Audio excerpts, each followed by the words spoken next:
All right, y'all. So right now we have this assignment. What we're going to do is write a resume. So remember, it's important that you realize that a resume is like your first impression that you're going to make for a job that you want, right?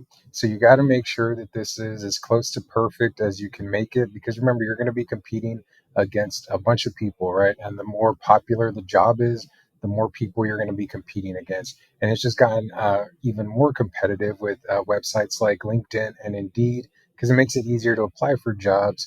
But what you got to remember, and I'm going to go over a few tips with you, is that it's important to tailor the resume to each job, right? Because if you try to send out one resume for like all your jobs, if someone's reading that resume and they see like this person's just sending out a bunch of different resumes, they must not really want this job. And sometimes you don't, right? You just need to get paid, but you want to really make it seem like you want that job.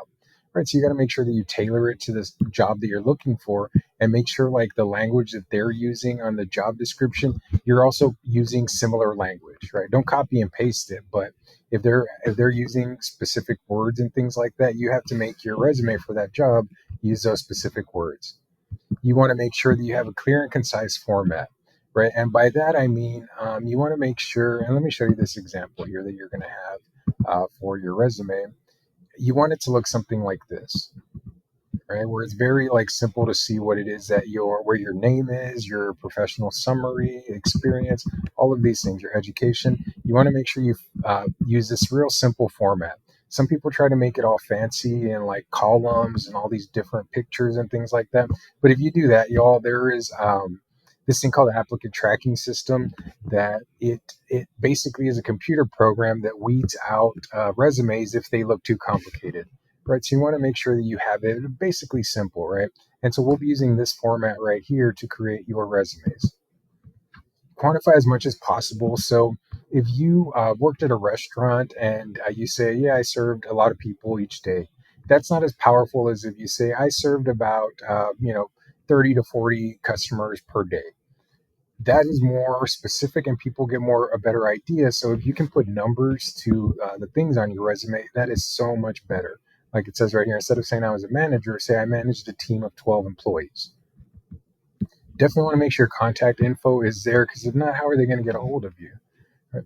And for a lot of you who don't have a lot of job experience, a professional summary, and even if you do, I found that like in my resumes, when I include a professional summary, they tend to get more attention than the ones that don't. Right. So, it's just kind of a brief summary that highlights who you are like as an employee. Then your achievements, right? That's the thing. A lot of people just kind of put in their resume, like, I did this, I did that, I did this. But you really want to say, like, achieved this, right? Excelled at that, saying what you did great and not just what you did. Here's what I was kind of like the first point is that you want to make sure that you tailor your resume to the specific job. So if you're applying for, like, let's say I'm trying to be a teacher, right? But I'm putting here that, oh, I cook a mean burger, right? Because I used to work in restaurants and things like that. It's not very relevant to teaching, right? Being able to work a grill is not the same thing. So you just want to make sure that you include that. And for those of you that have experience, I know a lot of you have had jobs before. You always want to put it in what's called reverse chronological order. So you start with your newest job, and then you work your way back to your oldest job. And then education details. A lot of y'all will have the Excel Center, right? So make sure that you include that there.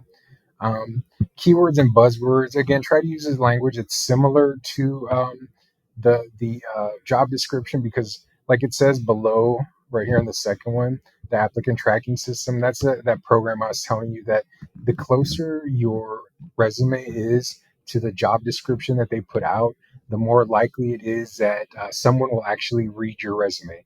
Because I would say like 90% of the time, no one actually even lays eyes on your resume. It just gets weeded out by that computer program, and no one actually ever sees it. Right? And so just make sure, again, it looks a nice and neat, kind of like what I was, the template that I was showing you, and we'll see that right now. And then always, always, always make sure that you proofread everything. Y'all, one typo can make the difference between you getting a job interview and not getting that job interview. Because again, you're competing with a bunch of people, and if their resumes don't have mistakes and yours do, they are going to call them in for an interview and not you. Right? So always be paying attention. That's why it's important when you do something on like Google Docs, make sure that you're paying attention to the different red lines, right? If you see a red line, it means you misspelled something. So like right here, I I have it on the edit version, right? But if you see that something is misspelled, then make sure that you fix that, right? And make sure also Grammarly, if you don't have that on your computer, try to get that on your web browser, right? So those are some tips, right? Do these things so that you do well on your assignment.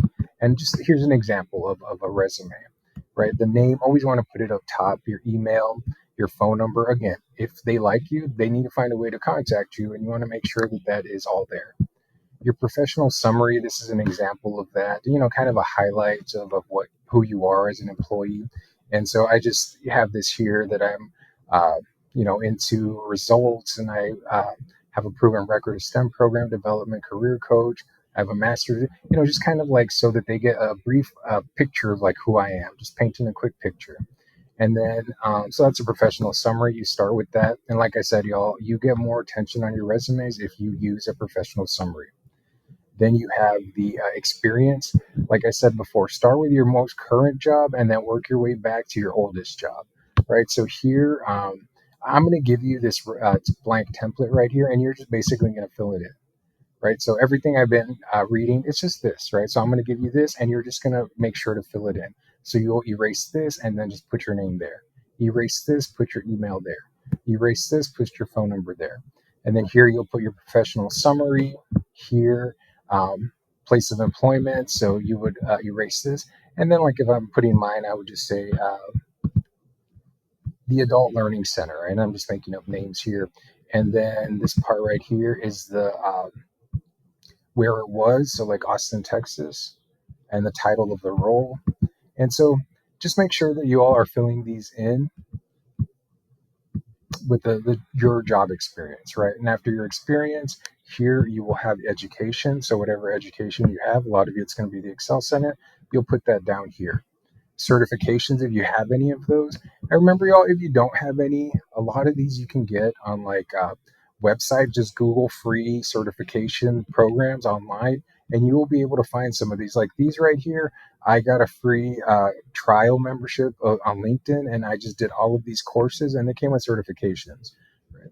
And then skills. Some of you all have gotten these skills, like you know how to use Google Docs, you know how to use Google Slides, whatever skills you have, right? Time management, people skills, all of these different things that you're learning at the Excel Center, you could put them here under skills, right? So even if you don't have a lot of like job experience, you definitely can put some of these other things on your resume, right? So this is going to be the assignment. And again, you'll just come here to the classroom.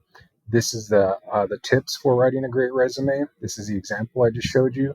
And then this right here is where you will actually do your resume, right? So again, you'll click here and then just replace your name, your email, phone, all of these things, right? And then just work your way backwards. Um, Here again, the place of employment. If it was here in Austin, you'll put that. And then the title of the role. So if I was teaching, I would just put here adult education instructor, right? Because that's what I do. And then before that, I would put here Goodwill, and it's in Austin, Texas. And I would say career coach supervisor, right? And then here with the date that I started, the date that I ended. And you just put the month and the year. You don't have to put the exact day. Try to be as specific as you can, but you don't have to be exact, right?